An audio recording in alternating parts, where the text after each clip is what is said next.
Hello നമസ്കാരം. ക്യാരറ്റും ഇരട്ടി മധുരവും ചേർത്തിട്ടുള്ളൊരു സോപ്പിൻ്റെ റെസിപ്പിയാണിത്. സ്കിൻ ടാൻ ഉള്ളവർക്കും അതുപോലെ തന്നെ സ്കിൻ ഒന്ന് ബ്രൈറ്റ് ആവാനൊക്കെ ഹെൽപ്പ് ചെയ്യുന്നൊരു റെസിപ്പിയാണിത്. അപ്പോൾ ഇതെങ്ങനെ ഉണ്ടാക്കുന്നത് നമുക്ക് നോക്കാം. അപ്പോൾ ഡ്രൈ ആയിട്ടുള്ള ക്യാരറ്റും ഇരട്ടി മധുരവും ഞാൻ കോക്കനട്ട് ഓയിൽ ഇൻഫ്യൂസ് ചെയ്ത് വെച്ചിരുന്നു. ആ ഒരു ഓയിലാണത്. ഇതിലേക്ക് നമുക്ക് പാം ഓയിൽ ഒഴിച്ചു കൊടുക്കാം. അപ്പോൾ ഇതിൻ്റെ മെഷർമെൻറ്റ് ഞാനിവിടെ താഴെ കൊടുക്കുന്നുണ്ട്. അതുകൂടാതെ ഡിസ്ക്രിപ്ഷനിലും ആഡ് ചെയ്തിട്ടുണ്ട്. നിങ്ങൾക്ക് അവിടെ പോയി ചെക്ക് ചെയ്യാം കേട്ടോ.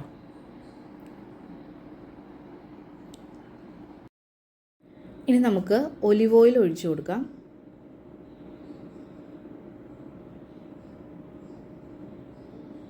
ഇനി ശേഷം കാസ്റ്റർ ഓയിലും കൂടെ ഒഴിച്ചു കൊടുക്കാം.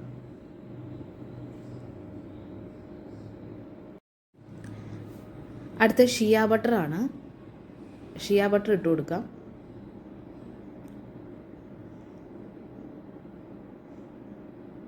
ഞാൻ ഷിയ ബട്ടർ രണ്ടാക്കി ഡിവൈഡ് ചെയ്ത് വെച്ചേക്കുമായിരുന്നേ. അപ്പോൾ അതുകൂടെ ഒന്ന് ഇട്ട് കൊടുക്കാം. ഇട്ട് കൊടുത്തതിന് ശേഷം സ്പാച്ചിൽ വെച്ചിട്ടൊന്ന് മിക്സ് ചെയ്ത് കൊടുക്കാം. ഷിയ ബട്ടർ മിക്സ് ആവില്ല. ഷിയ ബട്ടർ മിക്സ് ആവണമെങ്കിൽ നമുക്ക് ഹാൻഡ് ബ്ലെൻഡർ തന്നെ ഉപയോഗിക്കണം. നമുക്ക് ഹാൻഡ് ബ്ലെൻഡർ ഉപയോഗിച്ചിട്ടൊന്ന് മിക്സ് ചെയ്ത് കൊടുക്കാം.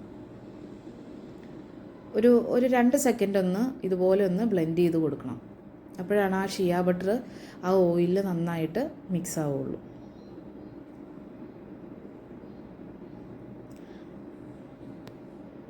അപ്പോൾ ഞാൻ ഇതിലേക്ക് ക്യാരറ്റ്, മഞ്ചിഷ്ട, ഇരട്ടി മധുരം ഇത് മൂന്നും കൂടെ മിക്സ് ചെയ്ത പൗഡർ ഇടുകയാണ്. അപ്പോൾ നമ്മുടെ ക്യാരറ്റിൻ്റെ സോപ്പിന് ആ ഒരു യെല്ലോ കളറായിരിക്കില്ല കേട്ടോ. ഞാനിതിൽ മഞ്ചിഷ്ടയും ഇരട്ടി മധുരമൊക്കെ ഇടുന്നതുകൊണ്ട് അതൊരു ബ്രൗൺ പോലത്തെ കളറായിരിക്കും.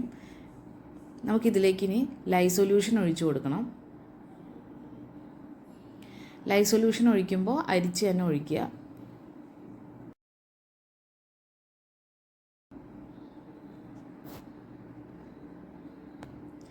നമുക്കിത് ഹാൻഡ് ബ്ലെൻഡർ വെച്ചിട്ടൊന്ന് മിക്സ് ചെയ്ത് കൊടുക്കാം.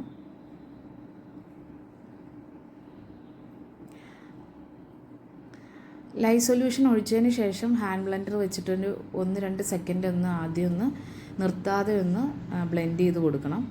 പിന്നെ നമുക്ക് അതിൻ്റെ കൺസിസ്റ്റൻസി നോക്കിയിട്ട് വേണം ബ്ലെൻഡ് ചെയ്യാനായിട്ട്. ഒരുപാട് തിക്കാവാൻ പാടില്ല. നമുക്കിതിലേക്ക് ഫ്രാഗ്രൻസ് ഓയിലൊക്കെ ഒഴിക്കേണ്ടതാണ്. അപ്പോൾ ഒരുപാട് തിക്കാവരുത്. നിർത്തി നമ്മൾ ഹാൻഡ് ബ്ലെൻഡർ ഉപയോഗിച്ചിട്ട് ചെയ്യാം. ചെറുതായിട്ടൊരു തിക്നെസ് ഫോം ചെയ്യുമ്പോൾ തന്നെ ഹാൻഡ് ബ്ലെൻഡർ നിർത്തിയിട്ട് നമുക്ക് സ്പാച്ചിൽ വെച്ചിട്ട് വേണം മിക്സ് ചെയ്ത് കൊടുക്കാൻ. ഇനി നമുക്കിതിലേക്ക് ഫ്രാഗ്രൻസ് ഓയിൽ ഒഴിച്ചു കൊടുക്കണം. അപ്പോൾ മോൾഡിലേക്ക് ഒഴിക്കുന്നതിന് തൊട്ട് മുമ്പ് മാത്രമാണ് ഫ്രാഗ്രൻസ് ഓയിൽ ഒഴിച്ചു കൊടുക്കേണ്ടത് കേട്ടോ. ഫ്രാഗ്രൻസ് ഓയിൽ ഒഴിച്ചു കഴിഞ്ഞ് നന്നായിട്ട് സ്പാച്ചിൽ വെച്ചിട്ട് പെട്ടെന്ന് തന്നെ ഒന്ന് മിക്സ് ചെയ്യുക. ഉടനെ തന്നെ നമുക്ക് മോൾഡിലേക്ക് ഒഴിക്കണം. അപ്പോൾ ഇത് നമുക്ക് മോൾഡിലേക്ക് ഒഴിക്കാം. അപ്പോൾ മോൾഡിൽ ഒഴിക്കുന്ന വീഡിയോ എൻ്റെ കട്ടായി പോയിട്ടോ. അതുകൊണ്ടാണ് ഒഴിക്കുന്നത് കാണിക്കാൻ പറ്റാതിരുന്നത്.